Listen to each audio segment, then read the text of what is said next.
किसी का नहीं है। ठीक है ठीक है। कोई ऑथेंटिकेट करिए अगर कोई एग्जांपल है तो। हाँ। माननीय सदस्य श्री संजय सेठ जी। उप सभापति महोदय, आपने मुझे एप्रोप्रिएट बिल 2025 और फाइनेंस बिल 2025 पे बोलने का मौका दिया, इसका बहुत बहुत धन्यवाद।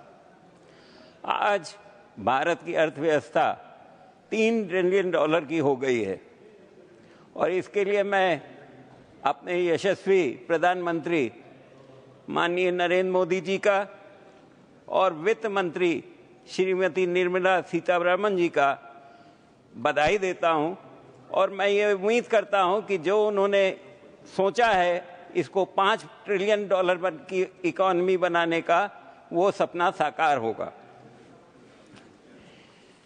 उपसभापति महोदय, विपक्षी नेताओं ने और उनकी पार्टियों ने ये हर बार टैक्स की बहुत सारी बातें की हैं। मैं उनको याद दिलाना चाहता हूं कि 1954 से लेके और 1986 तक जो हमारे यहाँ टैक्स की स्लैब्स थी वो एक 30-40 हज़ार रुपए छोड़ के उसके ऊपर 93.5% टैक्स पड़ता था। परंतु आज जो नई टैक्स की स्लैब्स हुई हैं उसके अंदर 12 लाख रुपए तक की पूरी छूट दी जा रही है और किसी की अगर इनकम 12,75,000 की है तो 75,000 का जो स्टैंडर्ड डिडक्शन है उसको भी जोड़ ले तो वो भी छूट में आ रहा है। तो इस तरीके से हमारे 93.5% की टैक्सेशन की बजाय आज हम लोग इस टैक्स पे पहुंच गए हैं। उपसभापति महोदय,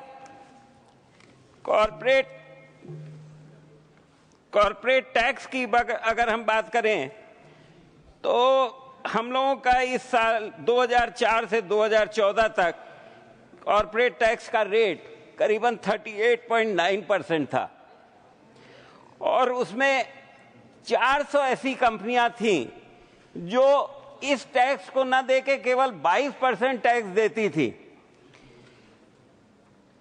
5 लाख करोड़ रुपए का रेवेन्यू फॉरगॉन भी किया गया है इसमें। लेकिन आज जो कॉर्पोरेट टैक्स है वो हम इस साल का अगर देखें तो 12.40 लाख करोड़ रुपए का हो गया है, जो पहले 10.10 लाख करोड़ रुपए का था। अगर इस फाइनेंस बिल की अगर हम लोग बात करें तो इसके अंदर स्टार्टअप्स के लिए इनकॉर्पोरेशन पीरियड 5 साल बढ़ाया गया है। अब 1/4/2030 तक इस रजिस्टर्ड स्टार्टअप्स को फायदा मिलेगा।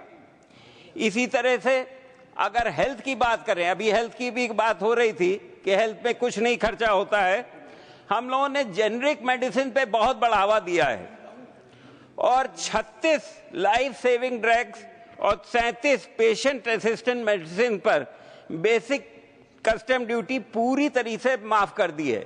इससे जो एक गरीब आदमी है उसको दवाइयां बहुत सस्ते में मिलेंगी।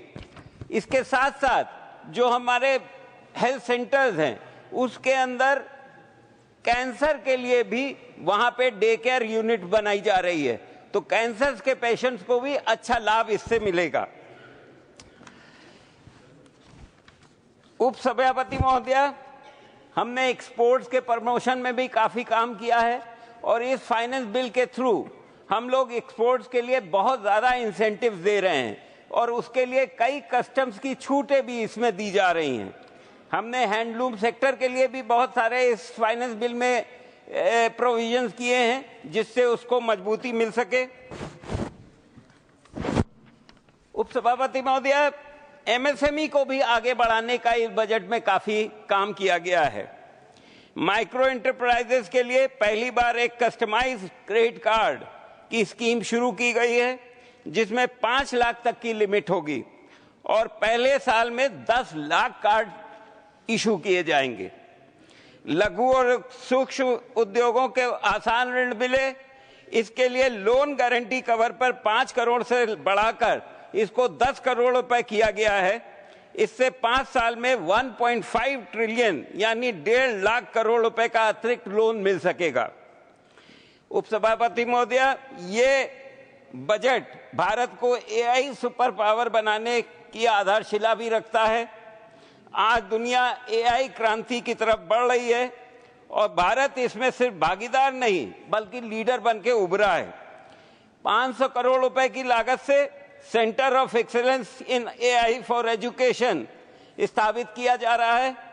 ये सर एक सेंटर नहीं बल्कि एआई इनोवेशन का तीर्थ स्थल होगा। पीएम रिसर्च फेलोशिप के तहत सरकार अगले 5 सालों में आईआईटीज और आईआईएससीज में 10,000 फेलोशिप प्रदान करेगी।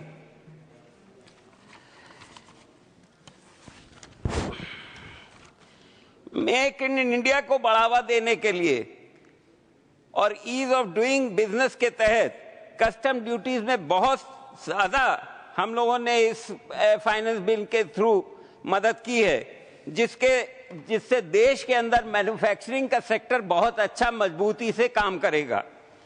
इनकम टैक्स के रूल्स में भी काफी बदलाव किए जा रहे हैं।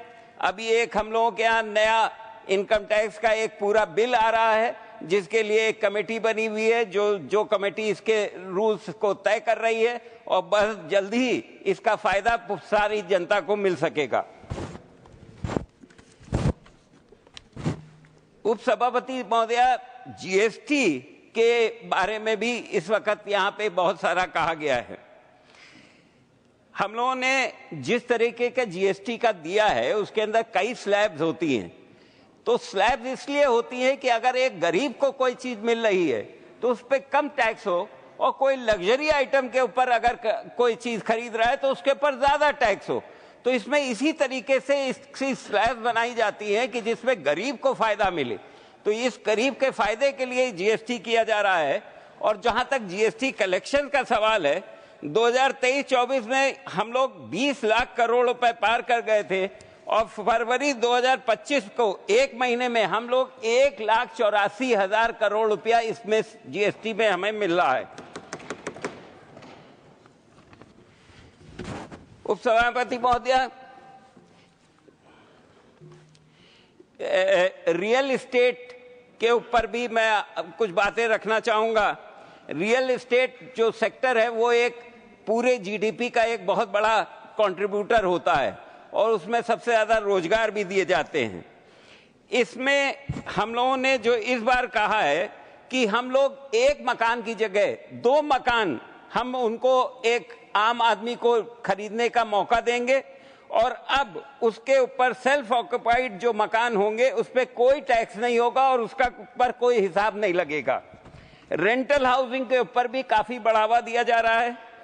हाउसिंग और अर्बन मिनिस्ट्री को 96,777 करोड़ रुपए मिले हैं, जो पहले 82,576 करोड़ रुपए थे। पीएमएफआई युग में 1.18 करोड़ घर स्वीकृत किए गए हैं।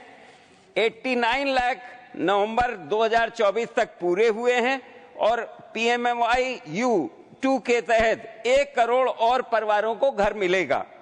स्मार्ट सिटीज मिशन के थ्रू 1.5 लाख करोड़ के 7479 प्रोजेक्ट पास हुए हैं, जिससे आम शहरों के अंदर भी काफी काम हो सकेगा। मैं उत्तर प्रदेश से आता हूं और उत्तर प्रदेश को इस बार टैक्स डेवोल्यूशन के माध्यम से 2,55,000 करोड़ रुपए प्राप्त हो रहे हैं, जो 2014-15 में 75,416 थे। इससे हम लोगों के उत्तर प्रदेश में काफी विकास हो सकेगा। हम लोगों ने इसके अंदर छोटे और मध्यम शहरों में हवाई अड्डों का निर्माण, वंदे भारत जैसी तेज गति ट्रेनों का संचालन और उद्योग और व्यापार में काफी बढ़ोतरी मिलेगी। और दूसरी तरफ हम लोग मेडिकल कॉलेजेस भी हमारे उत्तर प्रदेश के अंदर काफी बन सकेंगे। सभापति महोदय, मैं इस बिल का समर्थन करता हूं और ये उम्मीद करता हूं कि इसी तरीके से हमारे वित्त मंत्री जी और हमारे यशस्वी प्रधानमंत्री जी हमारे देश को आगे बढ़ाते रहेंगे। बहुत बहुत धन्यवाद। धन्यवाद माननीय सदस्य। माननीय सदस्य